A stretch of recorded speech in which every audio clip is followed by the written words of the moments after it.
Análisis de la contingencia nacional, junto al escritor y columnista Rafael Gumucio. 8:40 de la mañana con nosotras, como cada viernes, y con ustedes en realidad. Sí, pero con nosotras presencialmente Claro, tenemos ese pero en realidad privilegio. con ustedes, como cada Hola. viernes, Rafael Gumucio. Hola. Hola, Rafa, ¿qué tal? Muy bien, bien, bien. ¿Qué tal? Bien, aquí. ¿Sí? Con esta semana... Digital. Digital, estamos en semana digital. Oye, no, pero te encontraste con uno de los 8 candidatos Sí, con de la Harold, papeleta sí, de sí. noviembre. Sí. Harold May Nichols. Bueno, sí, a mí Qué sí, elegancia, qué elegante, muy agradable. Muy agradable, sí. Bueno, animoso no, pero... ¿No? ¿No te pareció? ¿Qué te pareció? ¿Viste que lanzó la propuesta de Pep Guardiola a Sí. entrenador de la selección? Es un gran entrenador. Yo le tengo una mala onda con Pep Guardiola porque es nacionalista catalán. Entonces, yo no tengo mucha simpatía con ese tipo de gente, pero sí es un gran entrenador, digamos. Oye, estos días, Rafael, bueno, ayer, antenoche, Chilevisión dio a conocer, ¿no es cierto?, esta denuncia sobre un grupo de bots. Yo no sé si hablar de ejército, yo sé que será así, pero de ejército de bots, como se dice, de personas que estarían ligadas, ¿no es cierto?, o favorecerían la candidatura de José Antonio Kast. Esto significó ayer, ¿no es cierto?, la salida de un directivo de Canal 13, Patricio Góngora. Presidente del directorio, o sea, digamos, parte del directorio. Sí, del directorio, un director del Me sorprende mucho más, a mí me sorprende mucho más la existencia de este señor, que está lleno de los directorios de unos patos Góngora que uno no sabe de dónde salieron, ni dónde van, ni cómo están. ¿Has visto que está lleno los directorios en Chile de unos patos Góngora? ¿A qué te refieres? Señor como que de confianza, sin demasiados lucimientos, digamos. Parece que es un hombre del interior, que se puede llamar Pato, o Álvaro, o Góngora, o Gamboa, y que ahí está lleno, ¿no es cierto? El mundo está lleno de estos patos Góngora. Como que si yo hiciera un directorio de algo, tendría que poner un pato Góngora. ¿Y dónde lo tengo que buscar? Pero existen siempre. A mí me sorprende más su existencia que... La granja de bot es algo que vamos a descubrir muchísimo.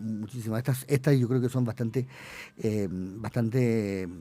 fáciles de buscar. Hay en la deep web y hay en los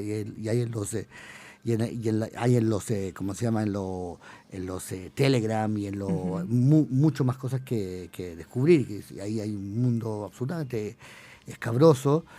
Donde pasan cosas que no podemos ni adivinar, digamos, que son bastante peligrosas, digamos, ¿Qué habría que hacer con eso? Porque hoy día, además, porque cuando dice, oye, vamos a denunciar y vamos a descubrir, hoy día es muy difícil pensar en un delito, no hay ley. No, yo creo que ya es parte del paisaje, vamos a tener que estar acostumbrando a ello. Pero es ingenuo pensar que no tienen ninguna repercusión, si la tienen, pero también es ingenuo pensar que tienen tanta repercusión. O sea, que la gente, que se puede cambiar el clima electoral y que la gente puede terminar votando. Pero Rafa, pero si miramos, por ejemplo, campañas que se han hecho, esto está estudiado, digamos, esto no es nuevo. Las campañas en Bolsonaro en Brasil, lo que ha pasado con Donald Trump. Sí, pero siempre... O sea, las campañas, perdóname, a través de Facebook han movido y han volteado campañas, pero además de eso, de cuánto puede influir, el tema es cuánto ensucian el debate público, es cuánto podrían fragilizar también la democracia, porque lo que sabemos es que cada uno de nosotros consume noticias de una manera muy selectiva, siempre en los grupos de aquellos que piensan como tú. Se empieza a generar ese tipo de, ¿no es cierto?, de círculo. Entonces, no es solamente cuántos seguidores tiene esa cuenta, es de qué manera tú ensucias también el debate. Yo no niego la preocupación y todo eso, pero niego la idea del pensamiento mágico. No ganó Trump o Bolsonaro o Milei por este tipo de cosas. Hay elementos políticos, elementos históricos, elementos económicos que explican muchísimo mejor por qué están. Y de hecho estamos ahora viendo los últimos 6 meses de Trump y de Milei, digamos, y hemos visto cómo Milei, que parecía invencible, absolutamente inatacable, cuando cumplió con la misión que se le había encomendado, que fue hacer esta reforma económica, todos en Argentina, empezando por el empresariado, empezaron a decir que ya nos molesta este tipo, está loco, ya hizo el trabajo, ya limpió la economía, ahora dejémoslo caer. Y entonces ahora descubrieron que era corrupto, cosa absolutamente absurda, porque una persona que tenía 2 Menem metidos en su gobierno no puede no ser corrupto, digamos, si es una cosa, es como... Ahora, las acusaciones principales son a su hermana. Y a los Menem. Y rodeada de 2 Menem, pero... y la hermana que hace torta y que ve el tarot tampoco. Antiguamente hacía torta, ahora no. Quiero decir, bueno, ahora hace otro tipo de torta. Pero quiero decir que no es que nadie desconociese nunca que Milei es lo que es. Pero cuando era útil, lo usaron, y después cuando ya no era útil lo votaron. Lo mismo pasa con Trump, digamos. Entonces, estos elementos sí cambian la política y sí tienen influencia, pero no cambian el hecho político que más o menos parecido a antes. Que el debate público antes no era tampoco tan limpio, y esa idea que estábamos en la Acrópolis y que todos los candidatos eran graduados, tampoco es cierto. No, recordemos, acá hubo campañas sucias también en Muy muchos sucias, momentos, claro. ¿no es cierto? Pero lo que te quiero decir es que no sé si son tan inocuas, porque, no son por ejemplo, inocuas, pero Evelyn tampoco Matei, son tan- cuando lo denuncia en un minuto, que ya estaba como extendido el rumor de que ella tenía un problema de Alzheimer, porque se había empezado a instalar. Sí. Cuando ella sale a rebatirlo, es cuando se dio cuenta que le estaba empezando a hacer daño a su candidatura, cuando Sí, empezó a tener consecuencias pero políticas. yo creo que el problema político que tiene con su coalición, el problema que tiene con sus voceros, el problema que tiene con sus comandos es mucho más grave que el del Alzheimer. O sea, sería inocente y ingenuo pensar que simplemente tiene una campaña increíble, le está yendo increíble, está súper bien, pero le dijeron que tenía Alzheimer y se destruyó. No, las dos cosas conjugan, digamos. Cuando un candidato va bien, se le puede inventar todo tipo de cosas y no tiene ninguna repercusión. Pero sí, es entretenido este paisaje, digamos, entretenido de estudiar, de analizar, pero no le atribuyo la importancia que puede tener en apariencia. Yo estoy mucho más preocupado por lo que está pasando en el mundo, digamos. Que quizás yo sé que aquí en Chile ¿Cuál? La reunión, la amistad entre... La inmortalidad de Vladimir Putin y Xi Jinping. Bueno, Xi Jinping es un tema que estoy muy preocupado de él. Yo no sabía nada de él, no sabía ni pronunciar el nombre. Sí. Y ahora estaba escuchando en Radio Francesa una biografía de él. Es un personaje muy, muy complejo. Primero, es un hijo de un príncipe de la revolución. Es hijo de un ministro de Mao, un hombre muy cercano a Mao, que vivió, por supuesto, todas las purgas que el maoísmo le impuso, pero es alguien del aparato, que nunca vivió fuera del partido, pero que sí, en vez de empezar de arriba, empezó de abajo. O sea, volvió abajo para ir de a poco subiendo, y que ha trabajado, y que es un verdadero dictador, digamos, un tirano. Es difícil entenderlo porque uno piensa que siempre China ha sido una dictadura, y lo es, digamos, pero incluso para parámetros chinos, este es 10 veces peor que el que venía antes, digamos. Entonces, y se parecen en muchos sentidos a Putin, en el sentido que son hombres del aparato, hombres de adentro, hombres de la sombra, que han tenido la educación que el comunismo consigue, que es una muy buena disciplina. O sea, tienen una preparación sofisticada. Sofisticada, no sé si sofisticada. Vladimir Putin, no sé si es sofisticada la palabra, yo creo que sí, cuando un tipo de la KGB ha hecho un camino. Sí, o sea, pero la KGB era portero, digamos, nunca fue... Da lo mismo, no es un personaje que, o sea, está preparado para manejarse la inteligencia. Sí, pero Xi Jinping se ríen de él porque él cometió un error en dos signos. Bueno, cuando los chinos leen en ideograma, digamos, entonces confundió un ideograma que es el de los campesinos con el ideograma del mar, porque tuvo una cosa así, y todos se dan cuenta que el tipo era inculto, digamos, que no tiene no es un hombre muy, muy versado ni muy culto, que en cambio Mao sí lo era, digamos. Entonces, pero son personajes complejos, de un enorme poderío, y lo que se vio con este despliegue armamenticio es una verdadera declaración de guerra ante un Trump totalmente debilitado, totalmente incoherente, que no ha logrado casi nada de lo que ha conseguido.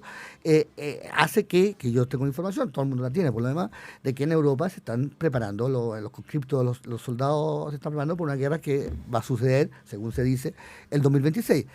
Es la cosa más rara del mundo, porque todos los militares franceses, muchos militares alemanes se están preparando, entrenando y tomando cursos y comprando armas para una guerra, pero no le han dicho guerra contra quién. No, pero China esta semana mostró, y lo hablábamos tempranamente en Primera Pauta, hizo esta cumbre de Asia, y la foto del día miércoles pasado es una foto, primero de ellos tres, Vladimir Putin, Xi Jinping y Kim Jong-un de Norcorea, mirando, ¿no es cierto?, el desfile de armas. Sí. O sea, evidentemente desafiando. Y Xi Jinping vestido no vestido como Mao, vestido con el uniforme de Mao, no con, y no con- hablando, no y con hablando corbata. todos de la inmortalidad Sí. y de cómo pueden rejuvenecerse hasta los 150 años cambiando los órganos. Eso es la parte. ¿Tú crees que se le quedó abierto el micrófono? Si se le queda abierto el micrófono a esos tres en el No, mundo, estamos- quiere decir que estamos todos entregados, digamos, estamos a la No, deriva.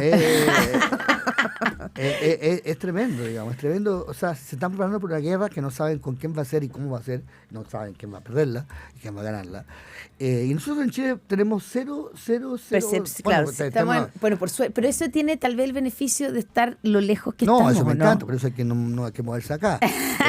Porque no te va a llegar la bomba nunca. O sea, si una bomba se cae, ya estamos mal. Pero sí, yo creo que puede tener influencia en la elección.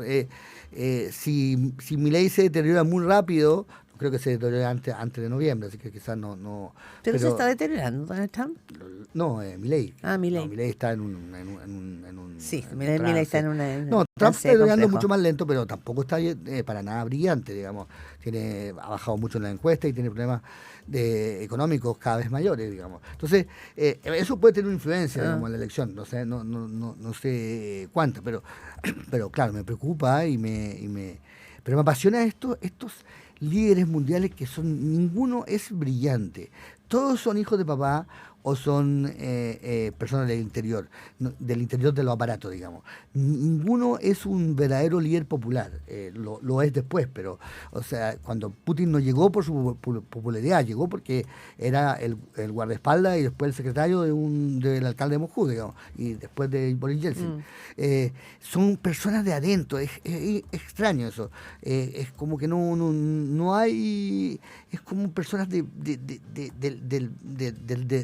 detrás del trono que toman el trono. El propio Bolsonaro tampoco era un líder nada popular hasta que las circunstancias lo transformaron en lo que es, digamos. Pero es raro esto, digamos. No. Pero será raro, yo no sé. Si miramos la historia, si vemos cuáles han sido los grandes líderes que han de alguna manera dominado, generan los grandes movimientos geopolíticos, ¿será tan raro? ¿Será tan raro que sean figuras que tienen, ¿no es cierto?, un ancla en el aparato interno de sus países, de los partidos políticos? ¿Será raro que en China el Partido Comunista dictamine los destinos de millones de ciudadanos? Bueno, es que es una cuestión generacional. Tanto Mao como Deng Xiaoping eran líderes populares, grandes soldados, grandes que habían vivido la clandestinidad, que habían hecho una gran marcha. No se los puede comparar, digamos. Incluso el propio Stalin es alguien que no se puede comparar con esta, que son como gente muy de segundo orden, digamos, en todo sentido. Sí. Oye, quedan poquitos minutos, pero o sea, yo quería, si me permiten, quería hacer un homenaje a una... Contingencia nacional, ¿Tengo que volver a contingencia nacional? No quería nada que ver, me cambio porque Tenemos que volver creo que ahí se entregaron ayer premios nacionales y quería destacar a Delia Vergara, que ganó el premio de periodismo, el Premio Nacional de Periodismo, y lo quiero destacar porque a veces pasamos de largo de situaciones que son muy importantes de destacar, de figuras que han marcado y que le permiten, yo quiero decir, un momento donde el periodismo está viviendo una situación muy compleja, muy amenazante. Hemos visto a figuras como Javier Milei diciendo casi como que hay que salir a matar a los periodistas. Sí. Hemos visto, ¿no es cierto?, la manera en que muchos autócratas están deslegitimando a la prensa para poder reinar. Entonces, las figuras como Delia Vergara, creo que destacarlas, ponerlas, visualizarlas, es también de alguna manera mantener viva la esperanza de que el periodismo tiene una importancia fundamental. Ella fue una mujer fundamental, ¿no es cierto?, en la creación del noticiero radial del Diario de Cooperativa en los tiempos de la dictadura. Entonces quiero decir... Y la revista Paula. Y la revista Y la Paula revista con Paula, todos los claro. derechos de la mujer. Entonces creo que esa ella independencia, ese jugársela, creo, por eso quería simplemente... Sí, yo también quiero saludarla. homenajear a Pepe Bengoa, Pepe Bengoa. que ganó el Premio Nacional de Ciencias Sociales, que es alguien esencial en la historia del pueblo mapuche, digamos, la creación de una historiografía, por supuesto que es de origen español, como todos los que los aman los mapuches. Los mapuches son una invención española, digamos, pero bueno, eso lo pongo entre paréntesis. Pero sí, también es un enorme intelectual, digamos, y claro, de la Vergara también es una figura muy importante y yo también me alegro mucho de que consiga el premio. Tenemos buenos premios. Ahora viene la batalla por el Premio Nacional de Literatura, Eso se va a hacer más... Que siempre es como Van a haber más cuchillos, ahí van a haber más la gran cuchillos, batalla. van a haber más cuchillos. Aquí- No me da nada a mí, así que ¿no? estoy enojado yo. ¿Y quién sería ¿Alguien tu, te si no eres postuló? tú, quién No, si no soy sería yo, tu nadie, candidato? po, no. Por eso Si no te soy yo, digo. nadie. Es como cuando uno le pregunta a los candidatos, bueno, si no, es que yo no voy a ponerme en ese No, caso si porque no, yo yo voy a nadie. ser el ganador. Si no eres tú, ¿a quién yo se lo apoyarías? daría- ¿Candidato? se lo ¿A quién daría apoyarías? A Roberto Merino, que es un gran cronista y escritor, y me parece que tiene todos los merecimientos del mundo. También se lo podría dar a Fuguete. A veces se lo dan, quizás habría que cambiar esto de dárselo a gente que está moribunda o vieja. Yo sé que es más un ahorro para el Estado porque Ay, pero duran no es menos, por pero- eso, pero también, claro, si no se lo dan ahora a esa gente, puede ser que no se lo den Sí. nunca, entonces... Claro, pero por ejemplo, Ya. no sé, yo siempre he pensado, Germán Carrasco, que es un poeta bastante joven, debería haber ganado el Premio Nacional porque así además molesta menos. Rafael Gumucio, como cada viernes, escritor y columnista, 8:56 de la mañana. Y